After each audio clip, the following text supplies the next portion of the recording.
कहानी दुनिया के सबसे ऊंचे लड़ाई के मैदान की, कहानी सियाचिन ग्लेशियर की सबसे ऊंची चोटी पर कब्जे की, कहानी परमवीर चक्र विजेता नायब सूबेदार बाना सिंह की बहादुरी और रणकौशल की। जय हिंद दोस्तों, द रियल हीरोज भारत के गर्व के एक नए एपिसोड में आप सभी का स्वागत है। आज की हमारी कहानी शुरू होती है अप्रैल 1987 में। पाकिस्तान, जो कि एक लंबे समय से सियाचिन पर कब्जे की साजिश कर रहा था, उसने सियाचिन ग्लेशियर की सबसे ऊंची चोटी पर कब्जा कर लिया और वहां अपना एक पोस्ट बनाकर बैठ गया।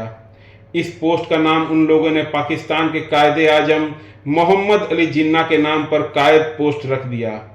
इस पोस्ट की ऊंचाई 21,153 फीट थी और अब पाकिस्तान इतनी ऊंचाई पर बैठकर भारतीय सेना की हर एक मूवमेंट को आसानी से देख पा रहा था। पाकिस्तान ने इस पोस्ट पर पहरा देने के लिए अपने सबसे इफिशिएंट माने जाने वाले एसएसजी यानी स्पेशल सर्विस ग्रुप के जवानों को डिप्लॉय कर रखा था। इस पोस्ट की इंपॉर्टेंस को समझें तो पाकिस्तान इस पोस्ट से भारतीय सेना की हर मूवमेंट पर तो नजर रख ही रहा था, लड़ाई के दौरान भारतीय सैनिकों पर गोलीबारी कर ज्यादा से ज्यादा नुकसान पहुंचाने की स्थिति में भी था। इसके साथ ही साथ इस पोस्ट पर कब्जे के बाद पाकिस्तान और चीन जैसे देश, जिनकी नीयत पहले से ही ठीक नहीं थी, वे भारत की सीमा के बहुत करीब भी आ गए थे। लेकिन हमारी भारतीय सेना कहां चुप बैठने वाली थी। भारतीय सेना ने इस पोस्ट को जल्द से जल्द अपने कब्जे में कर लेने का निर्णय लिया और इस काम को करने की जिम्मेदारी जम्मू कश्मीर लाइट इन्फेंट्री को दे दी गई। लेकिन यह काम इतना भी आसान नहीं था। दुश्मन की पोस्ट ऊंचाई पर थी और वो ऊपर से भारतीय सेना के हर मूवमेंट को बारीकी से देख रहा था। इसके साथ ही साथ दुश्मन तक पहुंचने के लिए बर्फ की एक सीधी दीवार पर चढ़ना था। बर्फीली आंधियों और -50 डिग्री के तापमान के बीच 80 से 85 डिग्री के कोण पर खड़े बर्फ की दीवार पर चढ़ना बहुत कठिन था।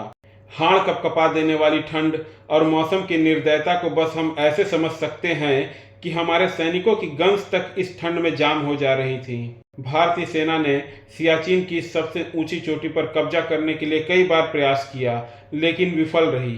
पोजिशनल डिसएडवांटेज, खराब मौसम और गन्स के जाम हो जाने की वजह से हमारे कई जवान शहीद हो गए थे। लेकिन भारतीय सेना कहां हार मानने वाली थी।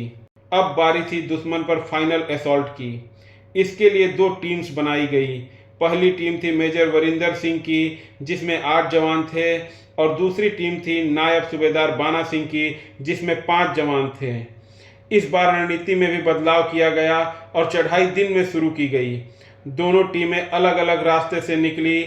मेजर वरिंदर सिंह, जो कि अपनी टीम को लीड कर रहे थे, सबसे आगे चल रहे थे, लेकिन वे अभी कुछ ही दूर निकले थे कि दुश्मन की गोली आकर सीधे मेजर साहब के सीने पर लगी और वे घायल हो गए।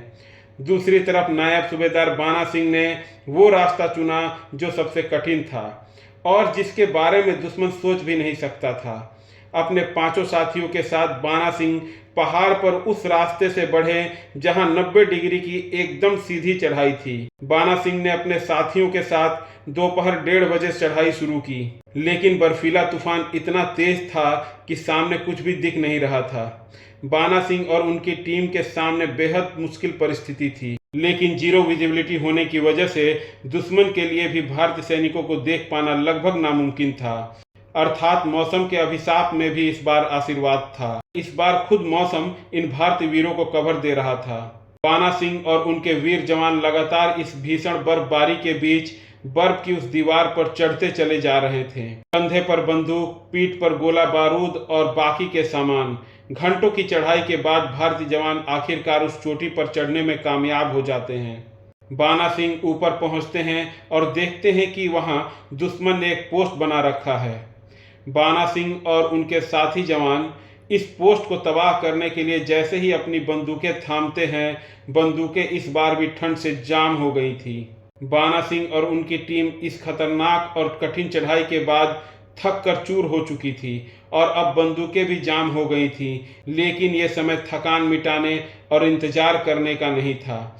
नायब सूबेदार बाना सिंह ने तुरंत एक ग्रेनेड निकाला और दुश्मन के बंकर की तरफ भागे। बाना सिंह ने भागते समय ही ग्रेनेड का पिन खींचा और उसे पाकिस्तानियों के बंकर के अंदर फेंक दिया। और बाहर से बंकर का दरवाजा बंद कर दिया। एक ही झटके में बंकर में बैठे सारे पाकिस्तानी सैनिक मारे गए। इसके साथ ही साथ बाना सिंह और उनके साथी जवान बिजली की रफ्तार से बंकर के बाहर तैनात बाकी के पाकिस्तानी सैनिकों पर झपटे। गन्स जाम थी और काम कर नहीं रही थी।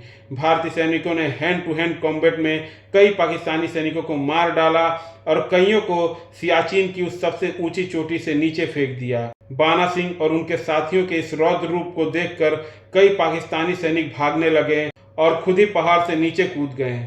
मिशन पूरा हो चुका था। दुनिया की सबसे ज्यादा ऊंचाई पर लड़ी गई ये लड़ाई नायब सूबेदार बाना सिंह और उनके साथियों के नाम हो चुकी थी।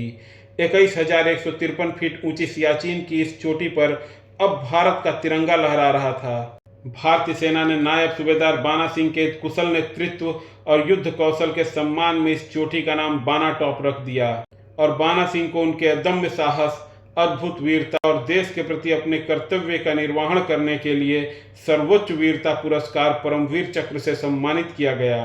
दोस्तों, मुझे पूरा विश्वास है कि भारतीय वीर बाना सिंह जी और उनके साथियों की ये कहानी आपको निडर और दृढ़ निश्चयी होकर अपने कर्तव्य का निर्वहन करने की प्रेरणा देगी। आपसे रिक्वेस्ट है कि इस वीडियो को लाइक करें, अपने दोस्तों और प्रियजनों के साथ शेयर करें और चैनल को सब्सक्राइब करें। हम जल्द ही जानकारी और वीरता से भरा एक और एपिसोड लेकर आपसे मिलेंगे। तब तक के लिए जय हिंद, जय भारत।